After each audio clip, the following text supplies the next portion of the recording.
चलिए भाई, सोमवार की सुबह इस नए कारोबारी हफ्ते की शुरुआत होती हुई, ये पहला साथ में ये फुल फ्लेज्ड हफ्ता कह लीजिए इस नए साल 2026 का।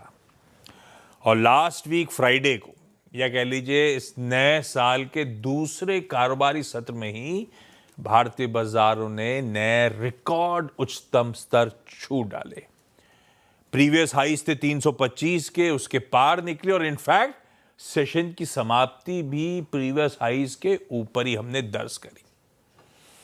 और ये बैक टू बैक पिछला हफ्ता सेकेंड स्ट्रेट वीक था जब भारतीय बाजारों में बढ़त के साथ वीक ऑन वीक गेन्स के साथ कामकाज हुआ। और इस पिछले हफ्ते की भी हाईलाइट 3 ट्रेडिंग सेशंस है, आखिरी के 3, 31, 1 और 2, खासतौर पे 31 और 2 के वो सेशंस जिन्होंने सारे समीकरण बदल डाले। अच्छा मूव, अच्छी तेजी, तो सॉलिड स्टार्ट हुई, इसमें कोई दो राय नहीं साल 2026 की। पर ये सब हरकत जब हो रही थी, तेजी तूल जब पकड़ रही थी, जब थोड़ा सा वॉल्यूम पार्टिसिपेशन लो था। इन ऑल प्रोबेबिलिटी आज से सारे प्लेयर्स, अगर एफआईआईज भी नदारत थे, तो सब आज से मार्केट्स में लौट रहे होंगे। तो असली टेस्ट हो जाएगा भारतीय बाजारों का इस हफ्ते, इस तेजी का इस हफ्ते। और अब वो सेलिब्रेशन से फंडामेंटल्स पे फोकस शुरू करिए, क्योंकि ये हफ्ता अब काफ़ी सारे डेटा ट्रिगर्स सामने खड़े हैं। हेडलाइन से ही समझ गए होंगे आप लोग, कुछ ही Q3 अपडेट्स प्रोड्यूसर्स ने हेडलाइन में शुमार करें, अदरवाइज भतेरे Q3 अपडेट्स पे खुलते ही हमें रिएक्ट करना है। और मेरे ख्याल से इसी हफ्ते तमाम दिग्गजों के Q3 अपडेट्स भी आने शुरू हो जाएंगे, तो उस पर पूरी तरह से फोकस रहेगा। जब अपडेट्स आ रहे होंगे तो ध्यान रखिएगा, हमारे वैसे नतीजों का सीजन का आगाज भी इस हफ्ते हो गया होगा। हाँ, इस हफ्ते छोटी मझौली कंपनीज के नंबर्स आ रहे होंगे और लिस्ट आपकी स्क्रीन पर आ जाएगी। असली एक्शन अगले हफ्ते से पिकअप हो रहा होगा, लेकिन हाँ, रिजल्ट सीजन पर नजर रखिएगा। तीसरी तरफ अब जैसे हॉर्मास पिछले हफ्ते कह रहे थे, यूएस के इकोनॉमिक नंबर्स, डेटा पॉइंट्स अगले हफ्ते से शुरू होंगे, फिलहाल पॉज मोड पे हैं। और इस हफ्ते खास तौर पे लेबर मार्केट रिलेटेड, जोल्ड्स की जॉब ओपनिंग, उसके बाद जॉबलेस क्लेम्स, और क्योंकि नए महीने का पहला फ्राइडे डिटेल्ड जॉब्स रिपोर्ट सब आनी है। और इस बीच बहुत सारे एफओएमसी मेंबर्स की स्पीचेस लाइंड अप है। तो जैसे जैसे जो अपडेट आ रहे होंगे, बट ऑब्वियस इस प्लेटफॉर्म पे हम चर्चा कर रहे होंगे। और इन सब के बीच ये मत भूलिएगा, अगर 1 फरवरी को ही बजट पेश होने जा रहा है, तो आज के सेशन को मिला दूं तो केवल 19 ट्रेडिंग सेशंस हम दूर हैं यूनियन बजट 2026 से। तो सेक्टर चर्निंग, सेक्टर रोटेशन पे खास फोकस रखिएगा। वैसे 1 फरवरी को पेश ना भी हो, 2 फरवरी को हो, तो भी 19 ट्रेडिंग सेशंस दूर हैं, क्योंकि 1 फरवरी को संडे है। और इस वीकेंड में तो खैर खूब जियोपॉलिटिकल तड़का ऐड हो चुका है। वेनेजुएला हुआ, इवन ईरान के स्टेटमेंट्स हुए जो ट्रंप एडमिनिस्ट्रेशन ने दिए हैं, दिखा दिया है कि ये साल भी 2026 ये सरदर्द ट्रंप साहब का कंटिन्यू कर रहा होगा। ऐसे में गिफ्ट निफ्टी के क्यूज आपकी स्क्रीन पर एक डिसेंट सी इस हफ्ते की शुरुआत होगी। फ्राइडे के अपमूव्स के ऊपर 1/3% और उछाल की तैयारी कर लीजिए, 70-80 पॉइंट इन ग्रीन हम इस मंडे सेशन की शुरुआत करेंगे। लाइए जरा इस समय ग्लोब का मूड दिखा देता हूं आपको, उसके बाद हॉर्मास से जो सारे इंपॉर्टेंट डेवलपमेंट्स हुए उसके मायने के और हुआ क्या सब समझ लेंगे। एशियन पियर्स, वैसे सारे ग्लोबल मार्केट्स इस पूरे हफ्ते अब कामकाज करेंगे। कई सारे फ्राइडे को लौट आए थे, कई सारे आज मंडे से कामकाज की शुरुआत कर रहे हैं। एशिया का मूड सुबह सुबह बढ़िया है, अक्रॉस द बोर्ड बढ़िया, हर निशान के साथ कामकाज होता हुआ। इनमें से कुछ मार्केट्स 3 दिन की छुट्टी के बाद लौटने, तो उस बात का ध्यान रखिएगा। फ्लिप करिएगा तो एशियन पियर्स के बाद लेकर आइए हमारे यूएस के मार्केट, हमारे नहीं उन्हीं के यूएस के मार्केट्स। हम जब फ्राइडे को क्लोज हो रहे थे 3:30 बजे, तब 1/3 से 1% मजबूत थे। उसके सामने एक्चुअल सेशन तो मामला लड़खड़ा गया। हम नैस्डैक में 1% की तेजी डाइजेस्ट करके गए थे और एक्चुअल सेशन में फ्लैट नैस्डैक था। और आज सुबह के फ्यूचर्स भी लार्जली अनचेंज थे, हल्की हरियाली के साथ ट्रेड कर रहे हैं। तो हैंडओवर ठीक ही ठाक है भाव के लिहाज से, पर डेवलपमेंट्स बहुत हुए। हॉर्मास भाई साहब, चैलेंज ये है कि अगले 5-7 मिनट में आपको सब कुछ समेटना है, अदरवाइज बोलना शुरू करो तो समेटना मुश्किल है 30 मिनट में भी। इतना कुछ हुआ है खैर फरमाज, मूड कैसा है, क्या क्या हुआ, क्या क्या इंपॉर्टेंट हमारे लिए? गुड मॉर्निंग आशीष। मूड सदा हुआ है सरप्राइजिंगली जिस तरह के डेवलपमेंट्स हुए, और उसके कई सारे कारण भी आप कह सकते हैं, क्योंकि अब तक किसी भी चीज़ को लेकर कोई क्लैरिटी नहीं है।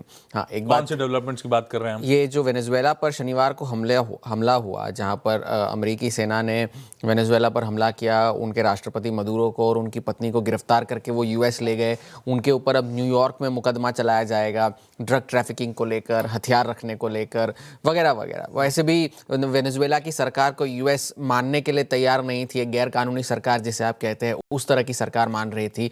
तो वो एक बात थी। दूसरी बात यह है कि डोनाल्ड ट्रंप ने अपने बयान में बहुत कुछ कह दिया जिस पर अब तक कोई क्लैरिटी नहीं है। ये कि भाई हम वेनेजुएला चलाएंगे, अब कैसे चलाएंगे ये किसी को पता नहीं है। एक ग्रुप बनाया गया है जिसमें मार्को रूबियो जो कि उनके विदेश मंत्री है, और पीट हेग्सेक जो उनके डिफेंस रक्षा मंत्री है, उन्हें रखा गया है इस ग्रुप में। एक तरफ वो कह रहे हैं कि सेना नहीं भेजी जाएगी वेनेजुएला में, लेकिन फिर अब वो कह रहे हैं कि अगर वेनेजुएला ने हमारी बातें नहीं मानी, जो उपराष्ट्रपति है, जिनको अब जो है कार्यवाहक राष्ट्रपति के अधिकार दिए गए हैं, अगर उन्होंने हमारी बात नहीं मानी तो उनका भी अंजाम बहुत बुरा होगा, शायद मदुरो से भी ज़्यादा बुरा हो। क्यूबा जो है कोलैप्स होने की कगार पर है, मेक्सिको का हमें कुछ करना पड़ेगा, बहुत सारी बातें कही उन्होंने। लेकिन सबसे बड़ी बात उन्होंने तेल को लेकर के कही कि वेनेजुएला के सारे जो तेल के एसेट्स हैं वो अब यूएस के कंट्रोल में है, और सारे जो यूएस की बड़ी बड़ी तेल कंपनियां हैं वो जाकर वहाँ पे निवेश करेंगे और वहाँ के एनर्जी इंफ्रास्ट्रक्चर को ठीक करेंगे। वेनेजुएला सिग्निफिकेंट इसलिए भी है क्योंकि उनके पास दुनिया में सबसे ज़्यादा ऑयल रिजर्व्स है, $300 बिलियन के, खबरों की माने तो। और अगर भाव देखें तो $300 बिलियन के बैरल का मतलब है लगभग 17 ट्रिलियन डॉलर की कीमत है उनकी। उसके अलावा फिर उनके पास नेचुरल गैस के रिजर्व्स है, सोना है, आयरन ओर है, वगैरह वगैरह। तो ये सारे मतलब बिलियंस और ट्रिलियंस का मामला है। तो अगर ये सारी बातों की वजह से वेनेजुएला बहुत ज़्यादा सिग्निफिकेंट लगता है, और उस वजह से, लेकिन तेल की कीमतों का रिस्पॉन्स उतना नहीं है। शुरुआती गिरावट के बाद अब थोड़ी सी मजबूती ब्रेंट में देखने मिल रही है, लेकिन उतनी नहीं जितनी इस तरह के इवेंट के बाद देखी जाती है, क्योंकि एनालिस्ट भी ये कह रहे हैं कि एक ओवर सप्लाइड मार्केट में अगर वेनेजुएला से थोड़ा सा प्रोडक्शन कम हो भी गया तो भी कोई फर्क नहीं पड़ता। और अगर सैंक्शंस, एक सरकार बन गई और अगर सैंक्शंस आ गए, लिफ्ट हो गए, और अगर सैंक्शंस खत्म हो गए तो और बैरल्स आएंगे बाजार में एक ओवर सप्लाइड मार्केट में। तो अगर तेल की कीमतें बढ़ने की बजाय घट जाएंगी अगर वेनेजुएला पे सैंक्शंस जो है वो अगर खत्म हो गए तो। ये सारी बातें हैं। अब तक विपक्ष की नेता जो है मरिया कोरिना मचाडो, जिन्होंने अभी अभी शांति पुरस्कार जीता था नोबेल का, उनको डोनाल्ड ट्रंप ने ये कह दिया कि भाई वो सरकार चलाने लायक है नहीं, क्योंकि उनका ना वहाँ कोई समर्थन है, ना उनकी कोई रिस्पेक्ट है। तो उस वजह से, और मदुरो के समर्थकों से भी उन्होंने ये धमकी दी है कि आप अपने जो लॉयल्टीज़ है उन्हें शिफ्ट करें, उन्हें बदले, वरना आपका भी अंजाम उतना ही बुरा होगा। क्योंकि दुनिया के काफ़ी सारे देशों ने जो है इसकी निंदा की है, चीन हो, रूस हो, बाकी सारे भी देश है, और एक टेम्पलेट सा बन गया है। क्योंकि अब अगर इस तरह का हमला यूएस ने किया है तो चीन और ताइवान के बीच में जो टेंशन्स है, सऊदी अरब और येमेन के बीच में जो टेंशन्स है, यूएई अपना अपना देख ले, सब अपना अपना कर रहे हैं, ईरान और इजराइल के टेंशन है। तो ये सारे जियोपॉलिटिकल टेंशन्स जो है इस साल का पूरा फोकल पॉइंट रहेंगे। और इस पूरे हफ्ते में काफ़ी सारे डेटा पॉइंट्स भी यूएस के बाजार में आने हैं। बाजार का रिएक्शन फिलहाल तो सदा हुआ है, लेकिन अगर क्लैरिटी जब आए तेल को लेकर के, सोने को लेकर के, फिर शायद जाकर के बाजार कोई डायरेक्शन ले। ये सब डेवलपमेंट्स, इवन ईरान के लिए भी फ्राइडे इवनिंग को स्टेटमेंट्स आ गए थे ट्रंप साहब के कि वो जो प्रोटेस्ट चल रहे हैं, प्रोटेस्टर्स के अगेंस्ट में अगर ईरानियन सरकार ने कोई भी एक्शन लिया तो we will come to rescue them. हर जगह इंटरवेंशन, गजब जोर दबस्ती है। वेनेजुएला में घुस के उसके प्रेसिडेंट को न्यूयॉर्क ले जा रहे हैं, वहाँ पे ट्रायल करेंगे। आरोप यह है कि ड्रग ट्रैफिकिंग का मामला है और चाहिए सारा कच्चा तेल, सारा तेल का खेल है।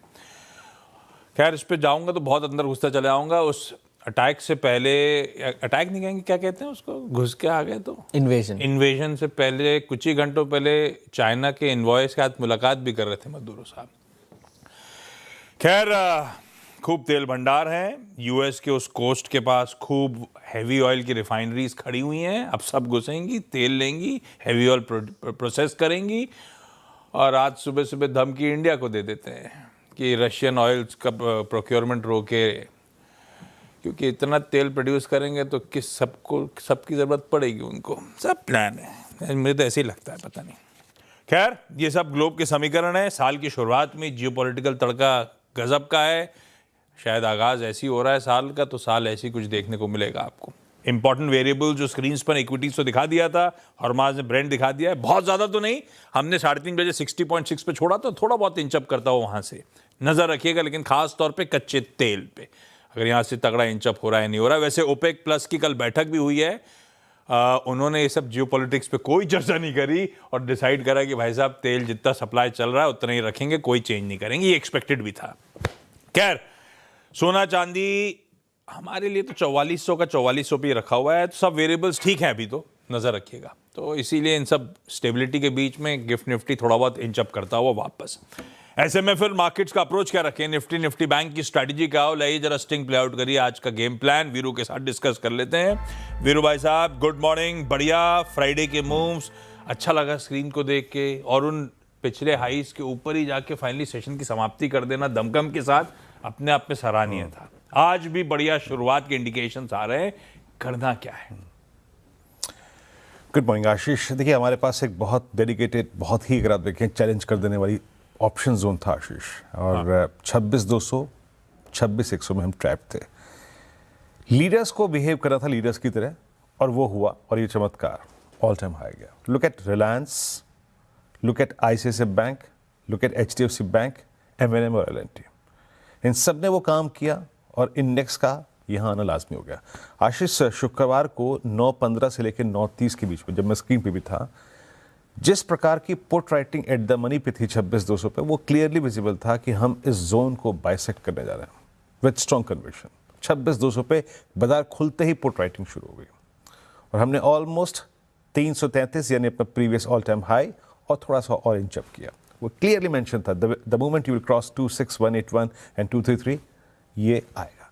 लेकिन याद रखिएगा, इसके पीछे एक बार फिर से कारण बना bank Nifty and banking stock futures. मैं कुछ देर में जब 8:30 पर समरी प्रेजेंट करूंगा, तो बैंकिंग स्टॉक फ्यूचर्स ने आशीष सब्सटेंशियल OI खींचा अपनी तरफ। खैर, मैंने शुक्रवार को क्लोजिंग में ये भी कहा था कि कैरी करिए long without any ifs and buts. खैर, एक बात ये बिल्कुल है कि जियोपॉलिटिक्स चरम पर है, और दूसरी बात ये है कि अब फुल फ्लेज FIs पार्टिसिपेशन आएगा तो क्या डायनेमिक्स बदलेंगे, वो वक्त बताएगा। लेकिन हमें स्टैट्स पर फोकस करना है। लास्ट सेशन के दोनों FIs और DIs की बैंक थी, दैट्स गुड, ये अच्छी चीज़ है। और याद रखिएगा, इस कैश की बाइंग के साथ साथ 290 करोड़ रुपए की और DIs के लगभग 670 करोड़ रुपए की मेजर थ्रस्ट जो इंडेक्स के लिए जनरेट किया, वो था शॉर्ट कवरिंग ने। आशीष, करीब 2358 करोड़ रुपए की FIs की इंडेक्स में बाइंग, बहुत ज़माने बाद ऐसी कुछ बाइंग थी, और 2500 कॉन्ट्रैक्ट लॉन्ग, और बड़ी चीज़ थी कि उन्होंने काफ़ी सब्सटेंशियल यानी करीब 11,000 शॉर्ट कवर किया, यानी फ्रेंकली स्पीकिंग करीब 12,000 कॉन्ट्रैक्ट का नेट इम्पैक्ट है। अब उनके नेट शॉर्ट जो हैं वो थोड़े से रिड्यूस होकर करीब 1,30,000 के आसपास आ गए हैं।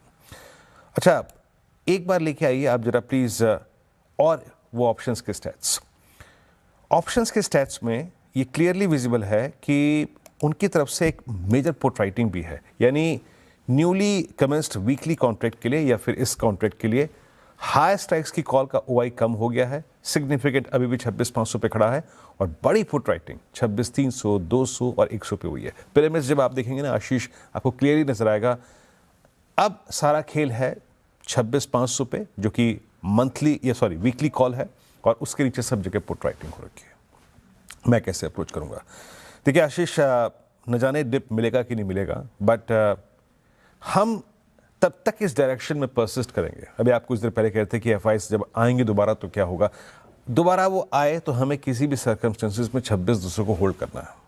कोई भी अगर ऊपर से शॉर्टिंग होती है या फिर हम इंट्राडे कोलैप्स भी होते हैं, तो हमें बेस 1 को किसी भी सर्कमस्टेंसेस में होल्ड करना है। बेस 1 रखिएगा प्लीज स्क्रीन पे, और ये है 26,254, 213। एनी डिप टुवर्ड्स बेस 1 वो कंसिडर करा जाएगा, डे ट्रेडर के लिए एक बहुत अच्छा डिप होगा। अभी एज ऑफ नाउ इस डायरेक्शन का बेस है 10 डे में 109, 26,109, माफ कीजिएगा, वो 25,109 का 26,109 है। तो हमें पहले बेस तक के डिप को आप बाय कर सकते हैं, दैट्स गुड। लेकिन ऊपर की तरफ अभी थोड़ा चैलेंज आएगा 26,376, 409 पे, RS1 पे 26,376 और लगभग आपका 26,409। अगर आप इसको बाइसेक्ट करते हैं तो अल्टीमेटली आप प्रोसीड करेंगे टुवर्ड्स 448, 489 एंड 533। अभी पूरी की पूरी कमेंट्री कंसिडरिंग द फैक्ट कि कल मंगलवार है, कल वीकली कॉन्ट्रैक्ट की एक्सपायरी है, हम मैक्सिमम ट्रेजेक्ट्री जिससे बात कर रहे हैं वो है 489,533, ये क्रॉस हो जाएगी तो फर्दर बात करेंगे, पर as of now 2 hurdle zones और base 1 appropriate for buying intraday dips. Bank nifty, HDFC bank ने, ICICI बैंक ने जो भी रिक्वायर्ड थ्रस्ट था वो जनरेट किया और वही एक कारण था कि वो 60,000 के और 59,800 के 2 कॉल आइटम्स जो कि परसिस्ट कर रहे थे काफी समय से आशीष वो निकल गए। लेके आइए पिरामिड्स। एक चीज आपने देखी होगी कि अभी भी 60,000 पे उतनी पुट राइटिंग नहीं है, ठीक है, तो बेस अभी भी याद रखेगा 59,500 है, अभी वो ट्रांसफॉर्म नहीं हुआ है, वो तब्दील नहीं हुआ है, पुट राइटर्स अभी 60,000 की स्ट्राइक पर नहीं आए हैं। तो वो प्रोसेस तभी होगा जब आप 60,000 से एक सेफ डिस्टेंस क्रिएट कर लेंगे। प्लीज देखिए ये लेवल्स, एनी डिप टुवर्ड्स 60,000। देखिए थोड़ा सा मामला गिफ्ट निफ्टी का गर्म है तो शायद बहुत डिप ना मिले, but still any dip towards 60,000 और बेस 1 आप उसे कंसिडर कर सकते हैं एक अच्छा डिप। बेस 2 तक कोई दिक्कत नहीं है। बेस 2 क्या है, 10 डेमा है, 20 डेमा है। बेस 2 क्या है, अभी समझाया आपको, 59,500 पे सबसे बड़े पुट राइटर्स हैं। तो हमको देखना है कि हमें कहीं भी एक कंट्रोल डिप मिल जाए टुवर्ड्स बेस 1 या फिर 60,000, उसको राइट कीजिएगा। अब बैंक निफ्टी का हर्डल परसिस्ट करता है लगभग 60,350 के आसपास और 533 के आसपास। इस जोन को आप स्ट्राइक करेंगे और अगर ये जोन कट गया तो ये फर्दर प्रोसीड करेगा टुवर्ड्स बड़े रेजिस्टेंस की तरफ, RS2 की तरफ। और एक और चीज़ होगी, उस वक्त आपका बेस जो अभी भी 59,500 पे खड़ा है वो उछल कर या फिर थोड़ा सा चेंज होकर थोड़ा सा ऊपर आके 60,000 के आसपास होगा। आशीष, इंटरेस्टिंग। ये लीजिए भाई साहब, निफ्टी बैंक की आज के ऑल इंपॉर्टेंट सेशन की स्ट्रेटजी। क्विकली कुछ स्टॉक स्पेसिफिक आइडियाज के लिए चलते हैं लखनऊ manasjaiswal.com के श्री मानस जायसवाल के पास। मानस जी, गुड मॉर्निंग भाई साहब, आज के preferred pics. Good morning Ashish ji. तो देखिए सबसे पहला स्टॉक तो इरिडा रहेगा, जिसने पिछले मंथ 22-23 तारीख को रिवर्सल के साइन दिए थे।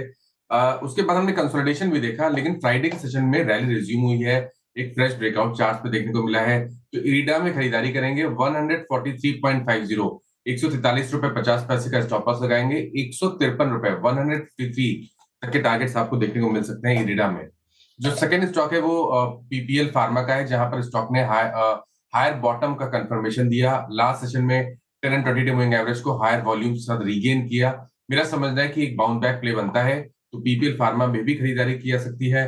175 के स्टॉप लॉस से 185 185 रुपए तक के टारगेट्स पॉसिबल है स्टॉक।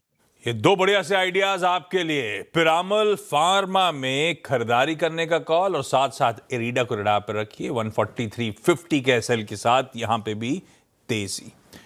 Manas thank you. 8 बजे वापस आपसे मुलाकात होगी। क्विकली कंचन के पास आज के सारे इंपॉर्टेंट स्टॉक्स इन न्यूज के लिए। कंचन, गुड मॉर्निंग, बताएं।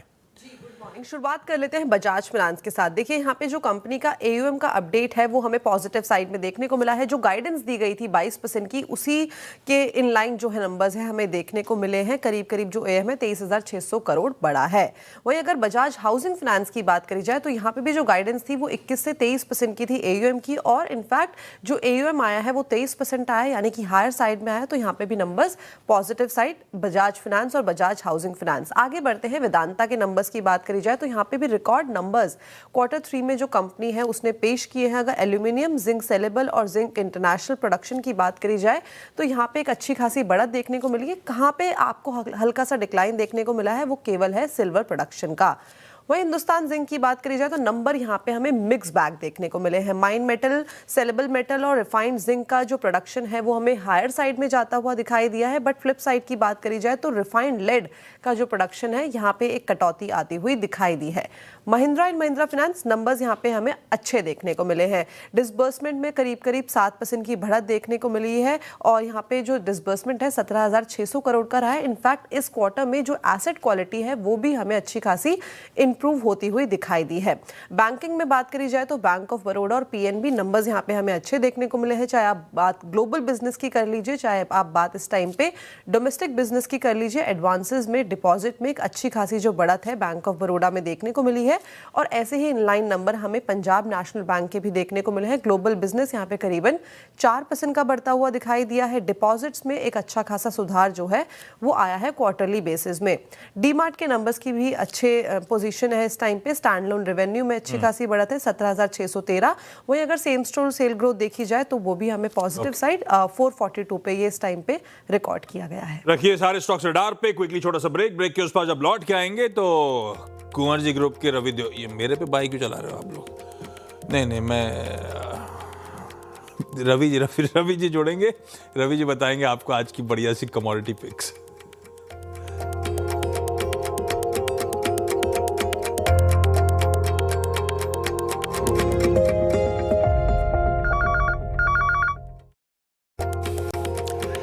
चलिए ब्रेक के बाद आप सबका स्वागत है। अच्छा, ब्रोकरेज रिपोर्ट में आज स्टॉक स्पेसिफिक नहीं जा रहा हूं, अदरवाइज तो क्वार्टर अपडेट्स पे कई सारे स्टॉक स्पेसिफिक रिपोर्ट्स आई हुई हैं। जेफरीज की ये वेनेजुएला का इंपैक्ट भारत पे क्या पड़ेगा उस पर रिपोर्ट है, वो ज्यादा बेहतर है आज की डिस्कशन के लिए। सबसे इंपॉर्टेंट, कच्चे तेल की कीमतें ग्लोबली, उस पर बहुत इनसिग्निफिकेंट सा इंपैक्ट होगा। हम देख ही रहे हैं 61 पे ही खड़ा हुआ है, कच्चे तेल में ऐसा कोई मूव आया नहीं है।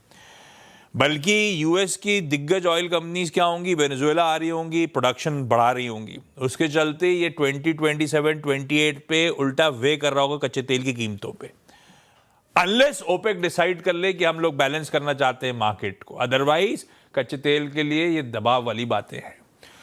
स्टॉक स्पेसिफिक, अगर सैंक्शंस हट रहे होंगे वेनेजुएला पे तो रिलायंस को फायदा होता हुआ नजर आएगा, और दूसरी तरफ ओएनजीसी को रडार पे रखिएगा। इसके अनपेड डिविडेंड जो हैं वो शायद इससे मिलते हुए नजर आए, उसकी होप जाग रही होगी। तो ये इंटरेस्टिंग रिपोर्ट थी, मैंने कहा फ्रंट बातचीत कर ली जाए। पहले अब कुंवर जी ग्रुप के रवि देवरा साहब के पास चला जाए। डॉक्टर साहब, कैसे कमाई होगी आज? जरूर से आज क्रूड तो वैसे साइडवेज रहेगा, पर्टिकुलर वेनेजुएला के ऊपर ऑलरेडी सैंक्शन है एंड उसका 80% तक का जो क्रूड है वो सिर्फ चाइना अकेला बाई करता है। तो आई थिंक ग्लोबल मार्केट में ऑलरेडी 6 महीने से टोटली दूसरे जो कंट्रीज है उन्होंने सप्लाई लेना बंद कर दिया है। तो मुझे नहीं लग रहा कि आज सिग्निफिकेंट इस पे इम्पैक्ट होगा। हालांकि जिस हिसाब से जियोपॉलिटिकल कंसर्न्स बढ़ रहे, गोल्ड को डेफिनेटली फायदा मिलेगा इसका। सिल्वर ऑलरेडी 4.5-5% प्लस चल रहा है, तो गोल्ड में मेरे हिसाब से बाय करना उचित रहेगा। 1.36 के ऊपर बाय करें, स्टॉप लॉस लगा सकते हैं 1.35-400, 1.37-800 तक टारगेट यहाँ पे आ सकता है। और मेटल्स भी जिस हिसाब से लास्ट वीक में चाइना ने काफी टाइम के बाद पहली बार मींस के मैन्युफैक्चरिंग ग्रोथ रिपोर्ट किया है, तो इस हिसाब से मुझे लग रहा है कि एल्यूमिनियम आज फोकस में रह सकता है। 300 के करीब बाय करें, 298 का स्टॉप लॉस होगा एंड टारगेट वोट भी 306। सोना और एल्यूमिनियम दोनों में खरीदारी करने का call. Ravi sir, thank you so much सुबह सुबह जुड़ने के लिए। क्विकली आज का इवेंट्स कैलेंडर, मंडे है। सबसे पहले तो भाई आज यूएन सिक्योरिटी काउंसिल एक अर्जेंट सेशन रखने वाला है वेनेजुएला पे, उस पर नजर रहेगी। क्या ही कर लेंगे, लेकिन ठीक है। कोल इंडिया रडार पे रखिएगा। इसकी subsidiary Bharat coking coal limited के प्राइस बैंड का आज अनाउंसमेंट होने जा रहा है। आज मुंबई में प्रेस कॉन्फ्रेंस है। सब्सक्रिप्शन के लिए आईपीओ 9 जनवरी फ्राइडे को खुल रहा होगा। आज नो योर कंपनी में इसी भारत कोकिंग कोल का टॉप मैनेजमेंट इस कंपनी के सीएमडी होंगे, समझ लेंगे पूरे धंधे को। आज महिंद्रा एंड महिंद्रा रडार पे रखिएगा। महिंद्रा 7XO, इसका आज लॉन्च है, वर्ल्ड प्रीमियर है। असल में XUV 700 का फेसलिफ्ट लॉन्च कर रहे हैं अपनी फ्लैगशिप का। टोरेंट फार्मास्यूटिकल्स की बोर्ड मीट है फंड रेजिंग पर वो एनसीडी इशुएंस के जरिए छोड़िए। आरबीआई आज ओएमओ परचेज ऑक्शन कर रहा होगा 50,000 करोड़ रुपए का लिक्विडिटी इंजेक्ट करने के लिए। 4 चरणों में उसने कहा था, तो उनमें से एक डेट थी 5, आने वाले फिर 12 और 22 को भी हो रहा होगा। ठीक है, यहीं पे समेट रहा हूं। गिफ्ट निफ्टी के संकेत दिखा दीजिएगा। ठीक है, बढ़िया शुरुआत होगी और तेजी को हम भुना रहे होंगे, पर देखते हैं इवेंचुअली मूड मॉल बनता कैसे, जब दिग्गज पार्टिसिपेंट्स मार्केट में उतर रहे होंगे, वॉल्यूम्स बढ़ रहे होंगे, तो नजर रखिएगा। चर्चा में आ चुका है 26,200 की ट्रैजेक्टरी को मेंटेन करना, उसके ऊपर कामकाज करना बेहद जरूरी भारतीय बाजारों के लिए। खैर, इस नोट पर मॉर्निंग कॉल को समेट रहे हैं। ब्रेक के उस पार आज का टॉप 20। नमस्कार।